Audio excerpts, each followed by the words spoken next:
Welcome to Forbidden Planet 42, celebrating 42 golden years of the Forbidden Planet store in London.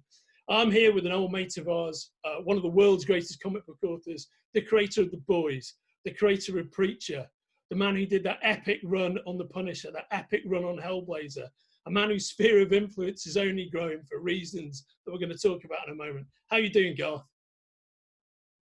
Good, Andrew. How about you? I'm very well, thanks, brother. Very well indeed.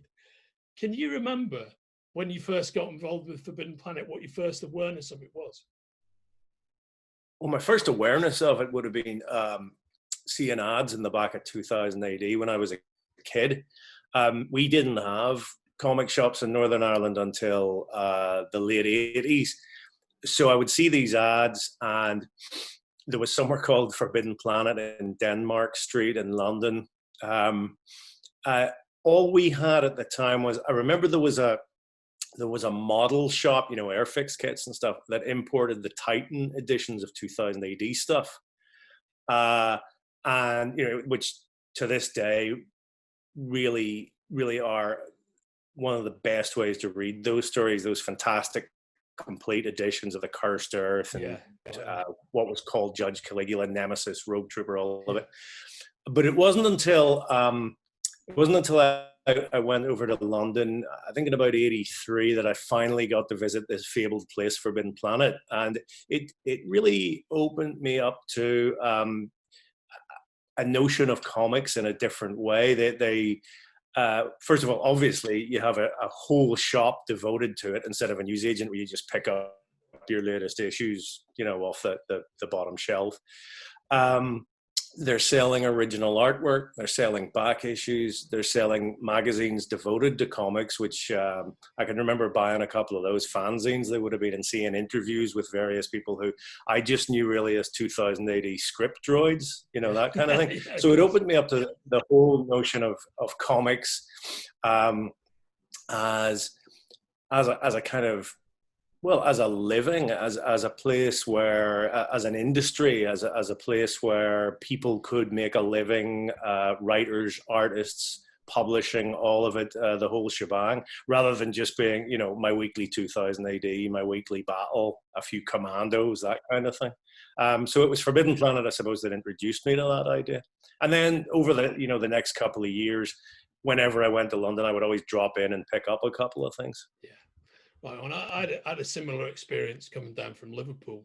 When you first went, when you first attended, which store was the first iteration that you went to? It would have been the Denmark store one. So was that when we still had the Denmark Street one? So we had Forbidden Planet on Denmark Street, and then Forbidden Planet 2, the movie and music store just around the corner. That's right. Yeah, that's right. I'd forgotten about that one. Yeah. But yes, it was Denmark Street. That would have been, I mean, that lasted a good long while. I think they didn't move to New Oxford Street until the 90s, maybe. Yeah, that's correct. Yeah. And that's now like a Tony and Guy hairdressers training institution, right? The one on New Oxford Street. And now we've got the big 2-floor Shaftesbury Avenue store, which you spent a lot of time in signing over the years, right? Yeah, I've done a couple of signings there. Of course, living in the States, not being over as much, I haven't really been in as much as I might have been otherwise. But yeah, I did a signing there. The last one was a few years ago. I can remember that. It went pretty well. Yeah. I mean, it always does when you're in town. When so over the last couple of years, you've had after kind of years of development hell, you've suddenly had a flurry of activity with two of your primary properties, like bouncing into TV. And I don't want to talk about that in a second, but what are you working on at the moment, mate? What am I doing at the minute? I've got a new series coming out from Artists, Writers and Artisans, which is Axel Alonso's new publishing initiative. That's a kind of a time travel comedy story. I'm not sure if I can actually mention the titles of these things yet, so I'm just going to be sort of vague. I've got a couple more war stories coming out. Great. Who's publishing those? It's a variety of people. TKO will be doing another Yeah. one. I may be doing another one with Aftershock. I'm definitely going to be doing more with Dead Reckoning because the recent String Bags graphic novel did very well with them. And they're a publisher actually devoted to war comics, which in this day and age is something of a novelty, but terrific for me, obviously. Great for you, mate. Great for you. Yeah, absolutely. At the moment, sort of in the middle of a minor publishing blitz. There's been a ton of stuff has come out just in the last couple of months. Collections of new collection of Preacher, collection of my old Hellblazer stuff. Aftershock have published the collected editions of Out of the Blue and A Walk Through Hell. So all this stuff has sort of come charging out all at once, really. But in terms of new stuff, yes, it's the war stories, and then as I say, you'll see this time travel comedy from artists, writers, and artisans, and also doing something for Rebellion that, again, I can't talk about yet. So you've caught me at a strange stage. Yeah. Okay. So I'm going to ask you about the end, because that was going to be one of my questions. Because the boys at Rebellion, because we originally met when I was publishing with Wildstorm the Battle of Britain series that you wrote. Right. And, right. And Colin Wilson. Exactly, which was fantastic. And one of my questions actually was going to be, so that whole library that I used to look after when I was at IPC, it's now with all the boys at Rebellion, with Mulcher and those guys. And I remember that you had a sequel idea for Battle of Britain in your mind when we did Battle of One, and I was wondering if you'd ever get the chance to, persuade him to do it. Yeah, that I don't know. I mean, I'd still like to do that story, but it's very much on the back burner at the moment. I mean, of course they have the rights to Battle of Britain. I did that series, that Johnny Red series for Titan a couple of years ago, and enjoyed that enormously. I'd love to do another one of those. The stuff I'm actually doing for Rebellion it's actually unconnected from the kind of IPC library. I think it's going to surprise a few people. That said, I do have a Rat Pack story coming up in the Battle special next month. Oh, fantastic, mate!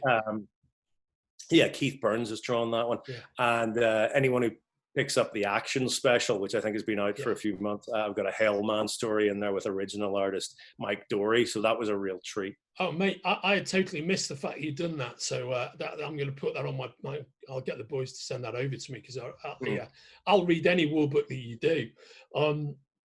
Something I always thought that would be, just to talk about the IPC library for one more minute, something I always thought you'd be suited to would be doing Dredger. Yeah. From Dredger, yes. I thought that would suit your style. Yeah, it's sort of Dirty Harry meets the Sweeney. It is. Yeah, I don't know. I think perhaps its time has come and gone. I mean, Dredger would be something of an anachronism in this day and age, and it would be hard. It would be hard to do it without it coming off almost as its own parody. But it perhaps it could be done. I would give that to somebody like Rob Williams. Okay, I think he'd do a good job on Dredger. Yeah, I think that's a good call. I think personally, you'd have to set it. You'd have to keep it back in its 70s setting. You'd have to fully embrace that Dirty Harry, Jack Regan arc of it all. Yeah, you probably would. I mean, there are plenty of those characters I'd like to do. I mean, more Rat Pack. If I got Mike Dory interested in doing another Hellman, definitely. I suppose it really depends on how many of these characters Rebellion are going to want to push. It's one thing to put out a special where you're doing an 8-page story, but if they want to chance anything longer, we'll just have to wait and see. But as usual, I'm going to naturally gravitate towards the war characters. Yeah, of course. Yeah. Well, excellent. I mean, I'm looking forward to the Rebellion project, whatever it's going to be. And of course, just at the moment, and I guess its publication schedule has been interrupted slightly because of world events. You've got the Dear Becky series coming out, haven't you? That's right. I think that's back on schedule. The first 2 issues are out now. Yeah. Russ Braun is working on issue 4. I've finished the whole thing. But that is coming out at the minute. And then I believe that the second season of the show will start in September. So I imagine you're going to see the sort of boys promotional machine ramping up pretty soon. And how do you feel about the show?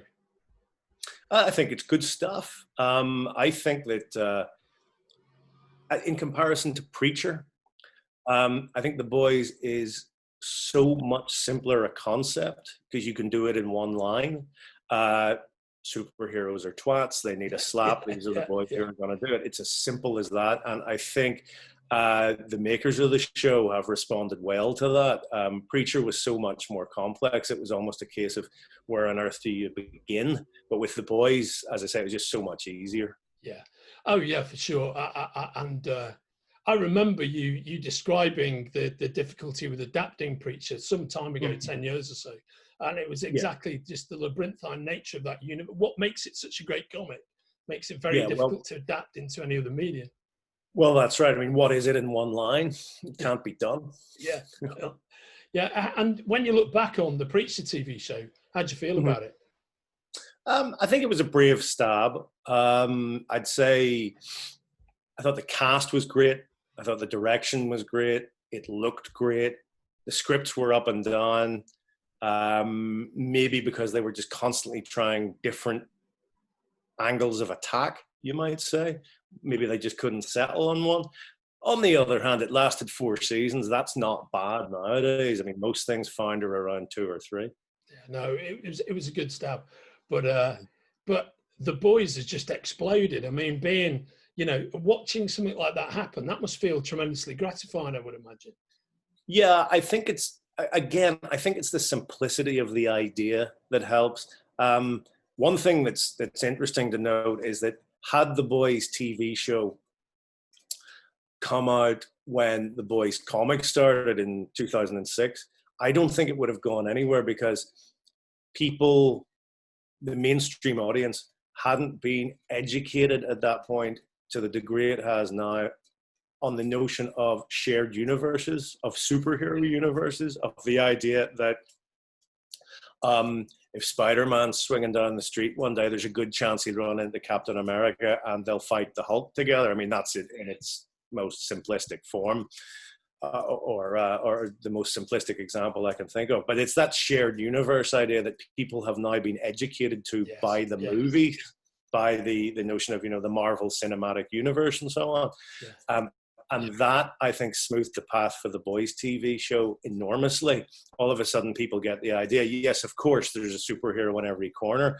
And it's a short step from that to, if there's a superhero in every corner, if there's that many of them, what would they be like, really?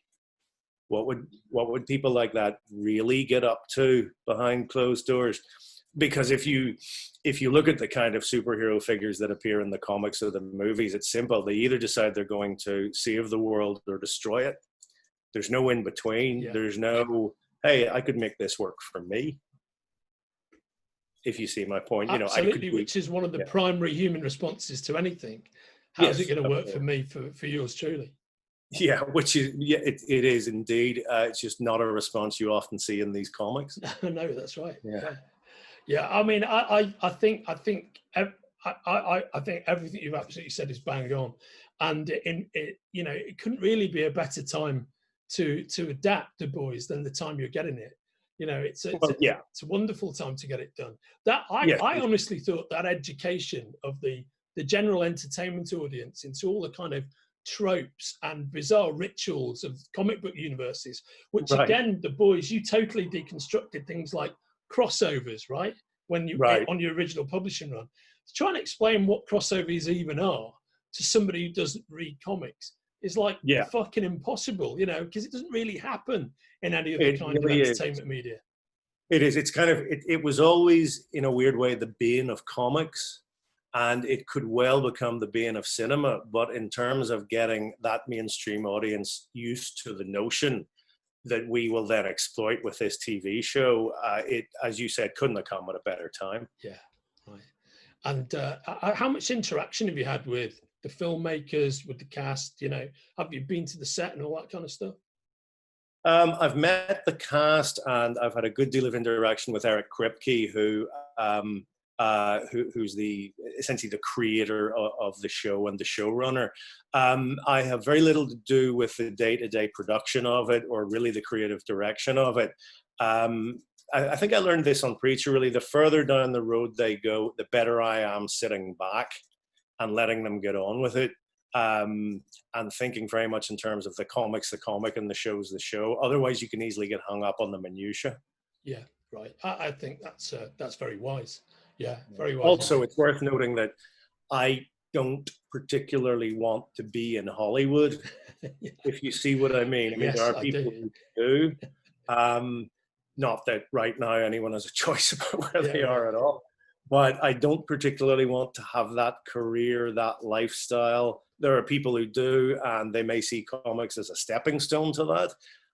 I'm content to continue to write comics and let the TV show side of things simply make my life easier, so that I can write the comics I really want to. You've seen the result in the last couple of years with Out of the Blue, with the String Bags. Yes. The kind of material with Sarah, the kind of material that really means the most to me. Yeah. No, and you're in a very fortunate position where you get to do that. You can't underestimate, I think, through your own hard work and your own ability. But that's an amazing position to be in for anybody, to be doing the thing they like and to be in the place they want to be, and to not see it as a stepping stone to something else. That's got to feel pretty good.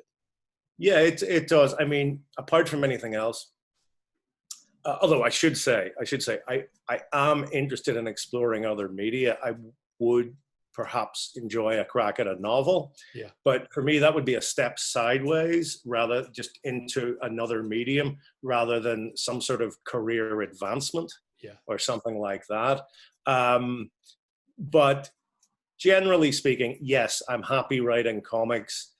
And even if all I was doing was writing whatever comics came along, if I was doing work for hire and so on, it's still a pretty nice job. It's not really a job that you can complain about in the great scheme of things. But within that, as you're saying, to be able to do the ones you want, the ones that mean the most to you, that really is the icing on the cake. Yeah, right on.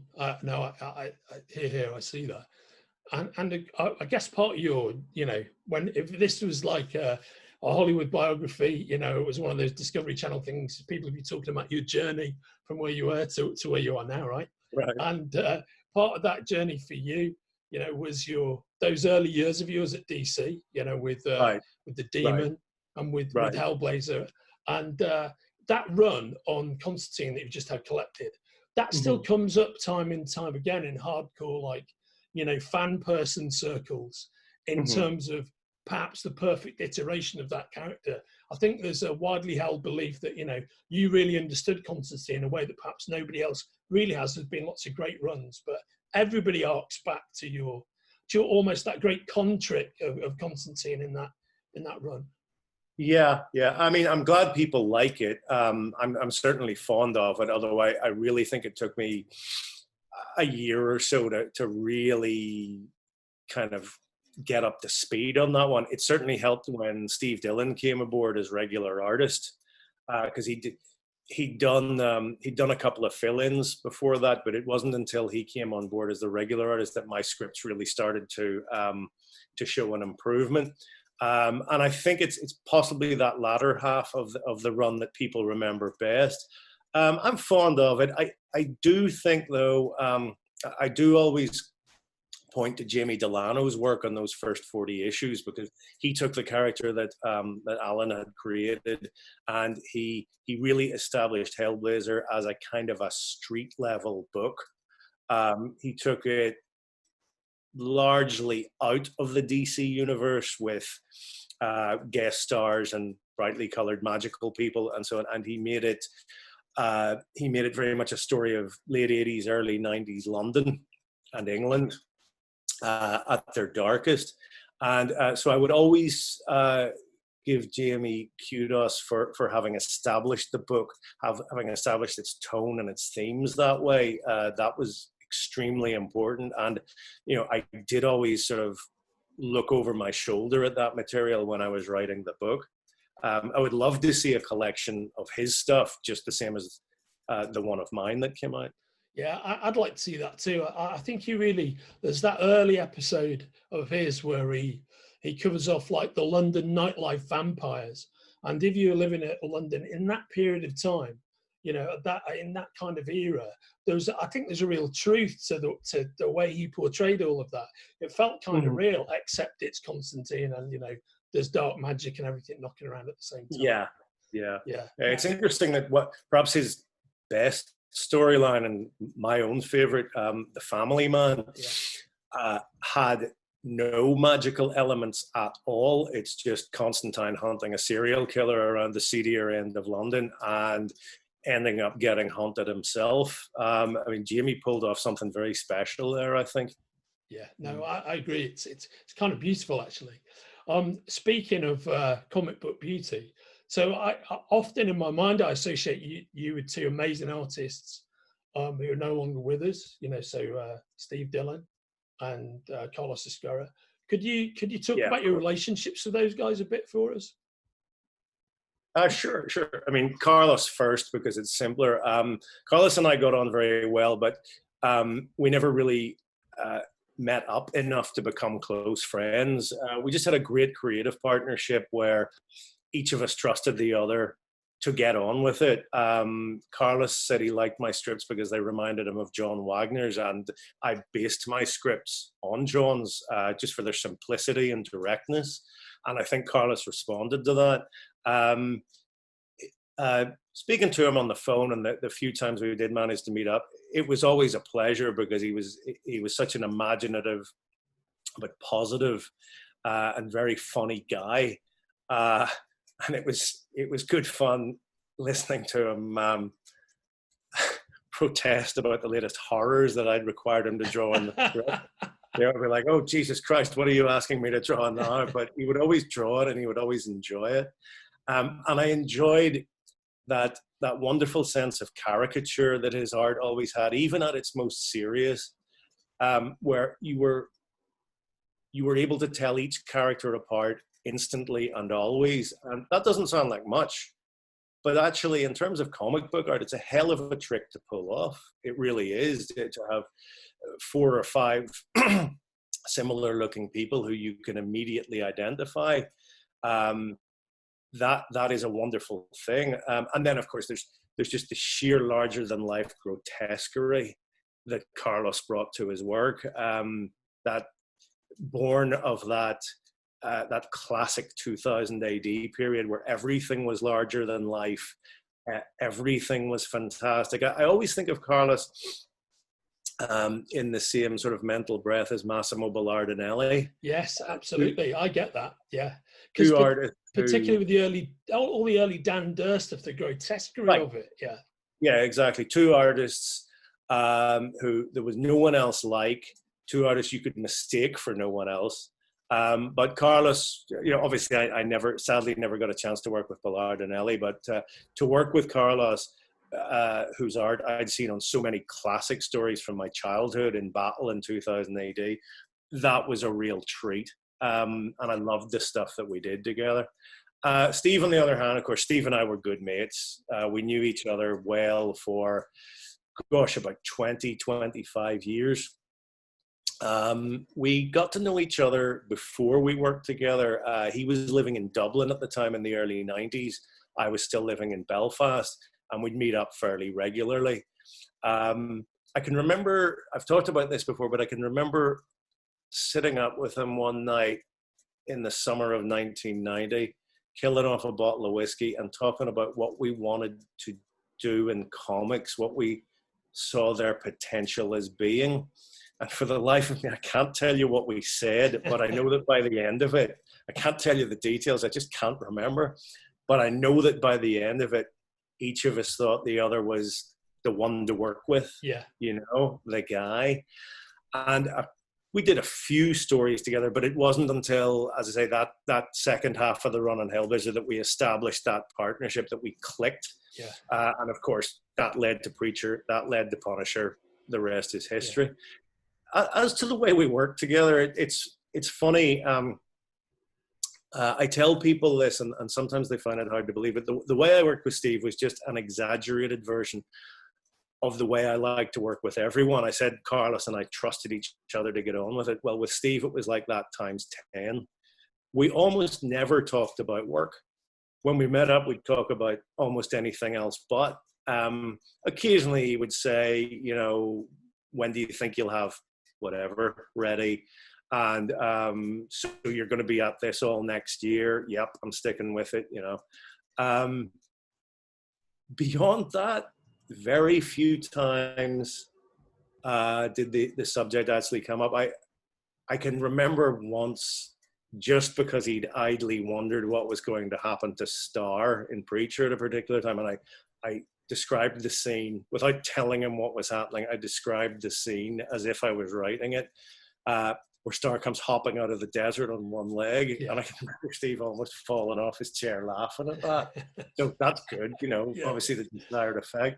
But beyond that, I wouldn't go as far as saying that our friendship and our working relationship had nothing to do with one another, but they didn't cross over to the extent that people might expect. Yeah. You know? Yeah. I think that's interesting. But then again, you know, when you have mates and, you know, you're not a writer and you're not an artist, but you have mates doing other shit, you know, generally speaking, if you meet a dude in the pub and he becomes one of your best, like, drinking friends, you don't sit around talking about what you've done in the office. You talk about the other shit that interests you, right? Yeah, so exactly. And it's hard for people to, because you're creative guys, to make that disconnect, but it makes complete sense to me. Why would you talk about work, particularly with you two who had such amazing harmony together? You know, it's fascinating to hear that, you know, that was born out of like chemistry, I guess, rather than actually deconstructing it and over intellectualizing it. You just did it. Yeah, I think so. I think he realized very early on that my scripts depend on getting the faces right, the acting right, because what the guy who isn't speaking is doing, the expression on his face, is just as important as that on the guy who's speaking. As an example, Steve twigged that straight away, and because he likes that, he likes or liked the acting aspect of comic art. It really was it was a marriage made in heaven, you might say. It came off brilliantly. He was such a master at that. I think where I particularly noticed that more than anything is in your epic run on The Punisher, where actually you don't see that level of facial expression in a lot of Marvel characters at all, right? And you see a lot of other great things, but The Punisher particularly is a book, and its initial more comedic incarnation, the Marvel Universe version, where there's just so much that happened, and other characters are responding to the lunacy they're looking at, and you just sit like Detective Sober or whoever, and you see it written on their faces. That stayed with me ever since I read those books. You know? Yeah. I think a lot of artists might overplay some of the grotesquerie in The Punisher and in Preacher, and they might downplay the characterization and the interaction. Steve had it just right. I know what you mean. It's important to see the look on Soap's face while the awful thing happens in the foreground. Yes. It really, really is. It's important to sort of get that sense of what's going on in his head. Steve understood that perfectly. Yeah. No, it's and it, you know, it gives you a life. It gives you work on The Punisher, that massive shelf life, because I think the great things about your books with Steve particularly are the great entry points to people who don't read comics and don't think they're going to like comics. And, you know, I've known tons of people over the years that I've said, you just want to try Preacher, try book one and see what you think. And without fail, they read the whole thing, right? And The Punisher is, you think you're not going to enjoy this comic book vigilante that's really just a, you know, one-note cipher. Try this treatment of them, read this. You know, and that's for both the MCU version and the Max version. And that's just all down to that beauty. I really love in the Marvel version, the Marvel Universe version, just the total disdain the character has for absolutely every other Marvel character. Yes, like he just can't be bothered with these people. And yet, you know, again, another artist might have, if he picked up on that at all, might have portrayed that as being a scowl or a glare or a sneer. But with Steve, it's just a slight upturn of the corner of the mouth, the corner of the eye. Yeah. And you can tell he's thinking, this guy's a dick. Yeah. Daredevil, Spider-Man, whoever that's like, this guy's a Yeah. dick. And he's in my way. You know, there's an example is that now, if you look at the other end of the spectrum, at the grotesque side of things that we've talked about, if you go back to Preacher, Star eventually loses his crown jewels. Yeah. And when you see him again, he's had this gruesome little appliance fixed. Yeah, the faucet. Right.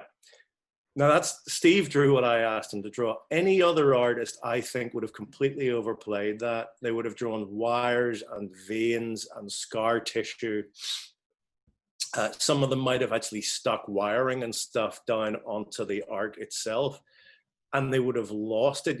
You would have been looking at it and going, I know that's horrible. I just don't know what it's supposed to be. Steve, on the other hand, and this is possibly the kind of a gruesome pun here, but it's possibly the ultimate example of less is more.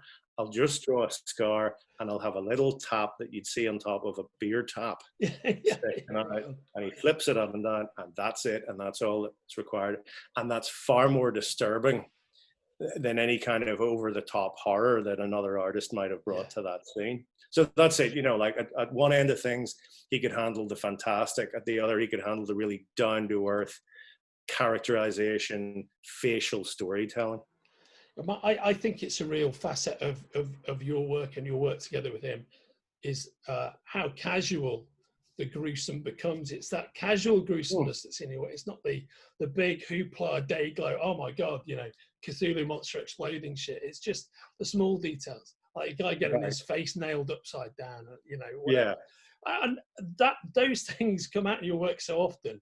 What part of your brain is that coming out of? When do those things come to you?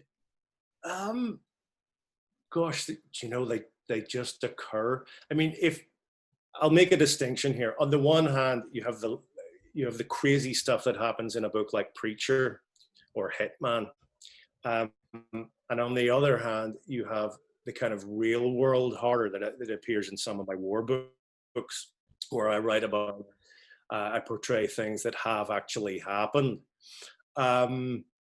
With the latter, it's very much a desire to be honest about violence and to be honest about the way the world is when it's at its worst, and what people can do to one another, and how the human race is responsible for more ghastly horror than any fictionalized monster that we've managed to dream up.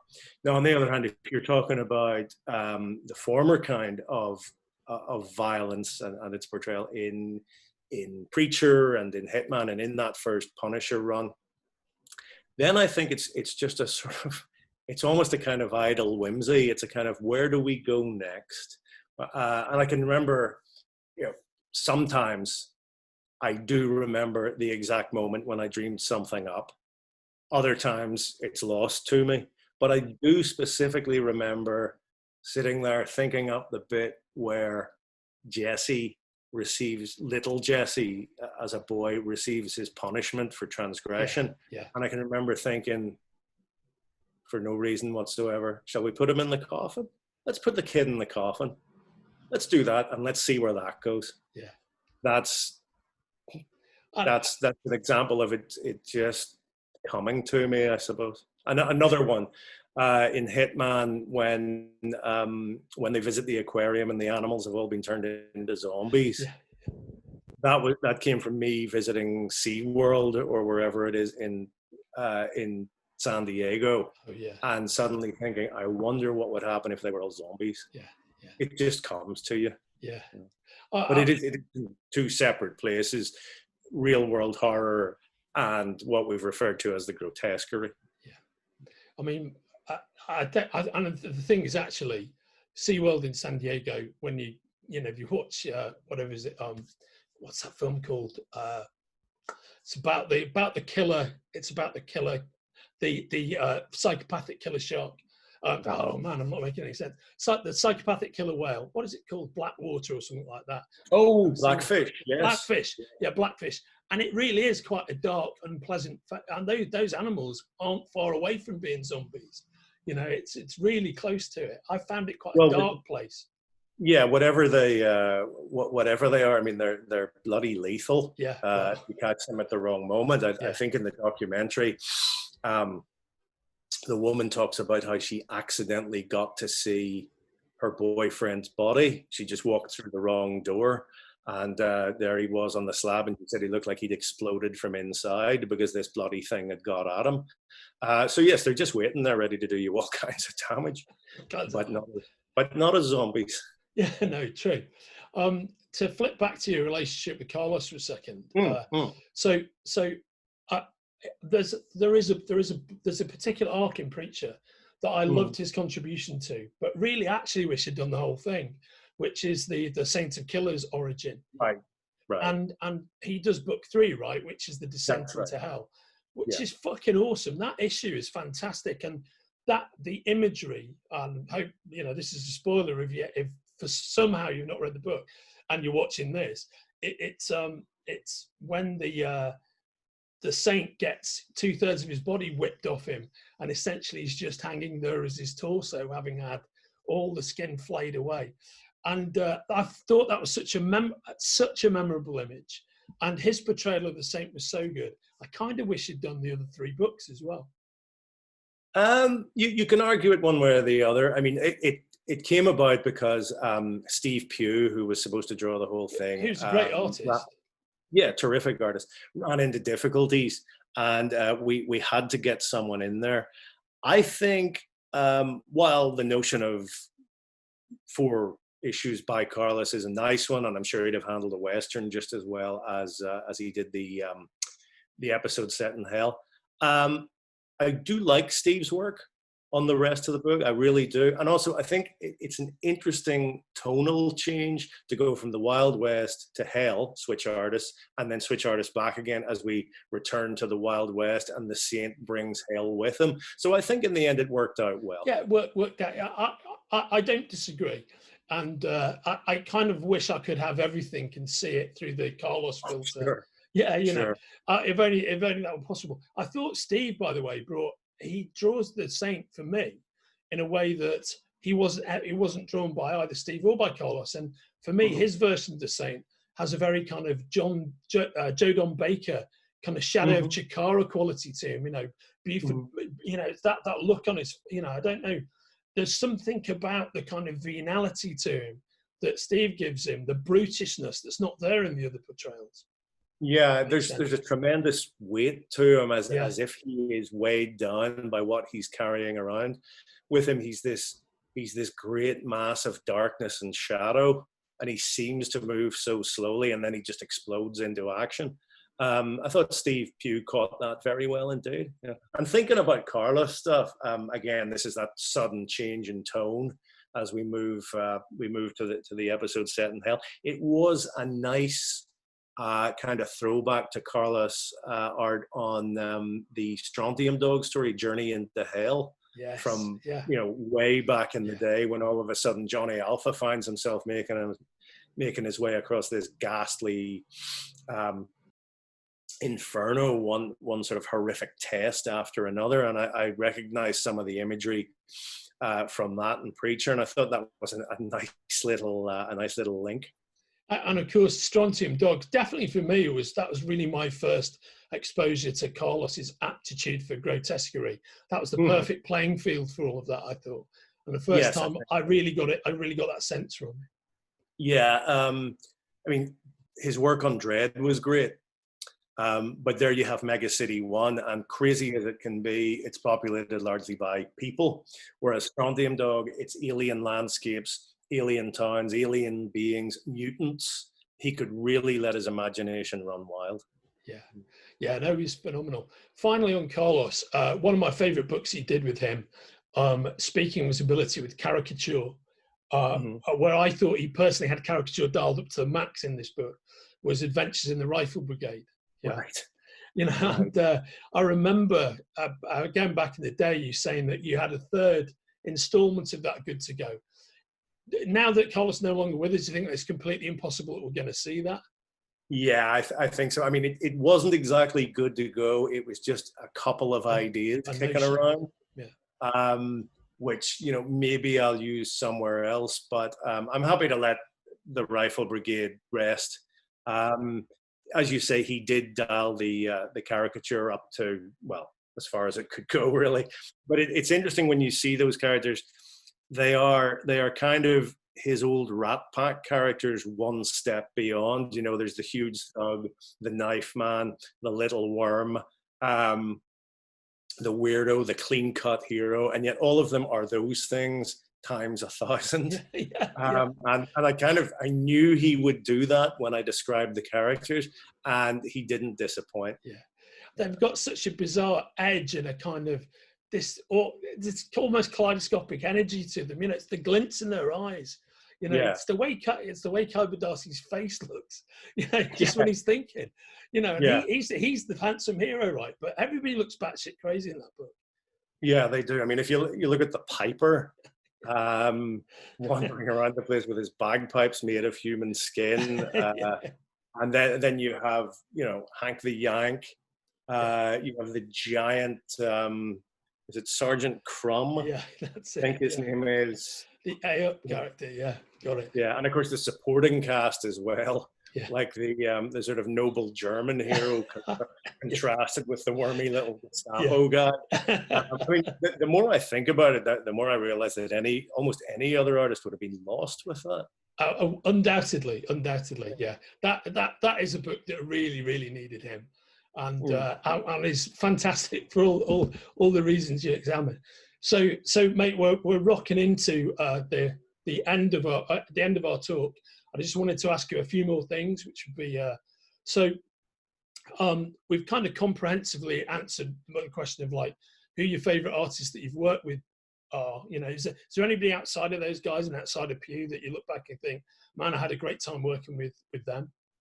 Oh sure. I mean, John McCrae, obviously on Hitman. Of course, yeah, of course. Yeah, I've always loved working with Jason Burrows. We did Cross together, 303, Wormwood. We just did The Punisher. Yeah, that's Soviets, just did Soviet, we might. I'm sure we'll do something else again soon. Goran Parlov on The Punisher. Goran Sudzuka. He's actually drawing my time travel story. Keith Burns, who I work with on a lot of aviation stuff. He's the man. I love his work. He really is. Russ Braun, of course, who draws The Boys. And I had a very pleasant surprise a couple of years ago when I wrote Sarah, which was my Russian woman sniper book. And TKO teamed me up with Steve Epting. And I was familiar with his work. But he'd never really done anything like that before. And of course, when you work with a new artist, an artist you haven't worked with before, you're always wondering, will he get it? Will he get the scripts? And Steve Epting hit the ground running to a degree I've never really seen before. There were no awkward first steps, no getting to know each other. He nailed it to an extent that, in a weird way, I almost started to expect him to go wrong because it felt like it was too good to be true. I was thinking, right, this guy's got it for episode 1, but I'm sure I must be expecting too much and then episode 2, 3, 4, and he got it perfectly right the way through. So that was, as I say, a very pleasant surprise. I'm generally lucky with artists. Well, I think surely that's a question of making your own luck, where if you deliver quality work, people want to work with you. So therefore it's like, it's an embarrassment of riches, but actually they're drawn to the work that you're doing, right?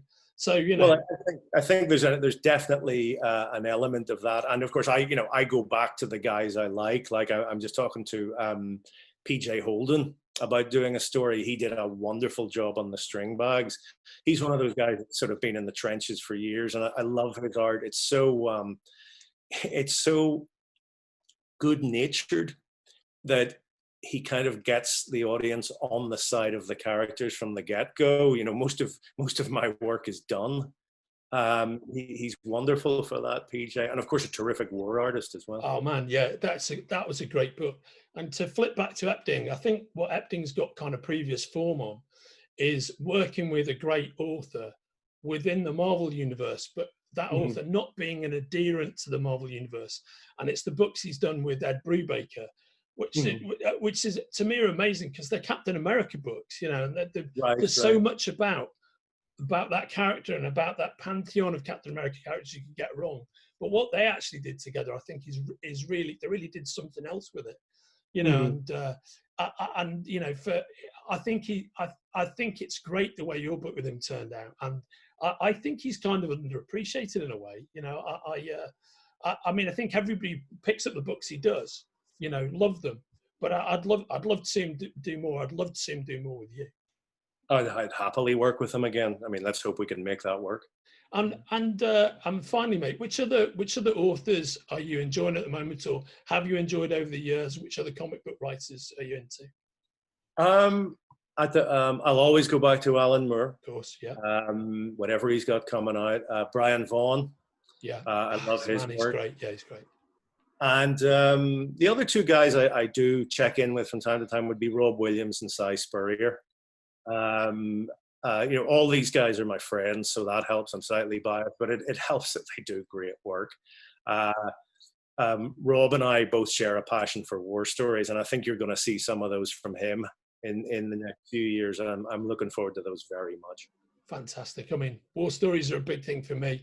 You know, comic readers, you know, British comic readers of a certain age, you know, war is essentially your first exposure to, certainly was for me, for comic books. Yeah. You know, and unquestionably. I mean, you've got the picture libraries and Commando, but and Warlord, but of course you have Battle, and Battle is so important because it kicks off that Pat Mills, John Wagner injection of darkness, humor, action that really turns British comics around at a certain point. Afterwards, there's just no going back. Yeah, I can remember first reading Battle after being, you know, quite a Warlord fan at a certain age, and almost being scared by what they were doing. And then over the course of, I guess, you know, me maturing, going from being 10 to frozen, mate. Oh yeah, you frozen as well. Are you back? Yeah, you're back again. There we go. Yeah. You know, I just remember being almost scared by the power of Battle when I was a kid, and it taking me to mature a little bit to really get into the humor and the darkness of it. And then you realize it's head and shoulders above everything else at the time. Yes, yeah. I mean, there was other stuff. You know, Warlord had some good strips. I think it had writing by Jerry Finley Day, but without Pat and John encouraging people to just go that little bit further, you're not going to get stuff on the level of Battle. Yeah, no, I couldn't agree more. And you know, on that note, mate, I'm really looking forward to seeing your new war books. I'm really looking forward to seeing anything else that you're coming out with.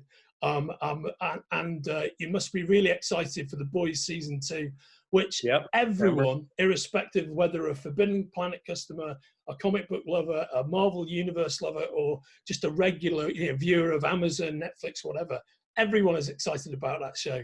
And that's got to feel fucking awesome. Yeah, it's great. And these days we could all do with some good news, right? Yeah, we could all do some awesome right about now. Fingers crossed. Yeah, it might be a long road, but yeah, anything you can grab hold of. I reckon that is going to be everybody's conversation in a month's time, is what is happening with The Boys. And everybody I introduce it to watches it all at once. Good. Glad to hear it. Works for me. Yeah, nice one. Hey, so this has been Forbidden Planet 42. You have been watching Garth Ennis, the man behind all those great comic books, the man behind Preacher, the man behind The Boys, the most indelible writer of Punisher and of Hellblazer and of the Demon, in fact, apart from Kirby. So thanks for spending an hour with us, mate, celebrating FP42. I really appreciate it. My pleasure, Andrew. Cheers, Garth. All the best to you, mate. All right. Take care.